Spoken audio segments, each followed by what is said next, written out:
இவர் அவர் தமிழராக இல்லாததுனால நாளைக்கு நம்மளே தமிழர் கிடையாது. அப்ப தமிழர் திராவிட கழகம் மாதிரி பேரை மாத்தினா பிரச்சனை இல்லை. தமிழர் கழகம்னு வச்சா நாளைக்கு உண்மையான தமிழர்லாம் தமிழர் கழகத்துக்கு உனக்கு என்ன சம்பந்தம், தமிழுக்கு உனக்கு என்ன சம்பந்தம், தமிழுக்கு எதிரான ஆளு நீங்கன்னு சொல்லி துரத்தி விட்டுருவாங்கிற பயம் காரணமாக திராவிடர் கழகம்னு ஒரு அமைப்பு உருவாக்குறாரு.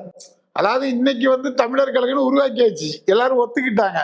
ஆனா நாளைக்கு இவர் சிந்திச்சு நாளைக்கு எப்படினாலும் இவங்க பிரச்சனை பண்ணி நம்மளை இந்த அமைப்புல அடிச்சு துரத்திடுவாங்க. ஏன்னா நம்ம தமிழர் கிடையாது, நம்ம பிறமொழியாளர் அப்படிங்கிறதுனால இவர் புதுசா ஒரு பேரை திராவிடர் கழகம் அப்படின்னு உருவாக்கி அந்த பேரை சொல்றாரு. அப்ப அதற்கு கடுமையான எதிர்ப்பு தெரிவிக்கிறார் சவுந்தரபாண்டியனார். திராவிடர் கழகங்களை ஏற்றுக்கொள்ள முடியாது அப்படின்னு சொல்லி அப்போ பெரியாரை விட்டு வெளியேறாங்க. கிட்டத்தட்ட 1925 இருந்து 40 வரைக்கும் நண்பர்களாக இருந்தவர்கள் இந்த திராவிட கழகமா தமிழர் கழகமாங்கிற பிரச்சனையில பெரியாருக்கு எதிராக ஐயா சவுந்தரபாண்டியனார் அவர்கள் வெளியேறாரு. அதுக்கப்புறம் அவங்க சுயமரியாதை சங்கம் சொல்லி ஒண்ணு உருவாக்கி அவங்க ஒரு அமைப்பு நடத்துறாங்க.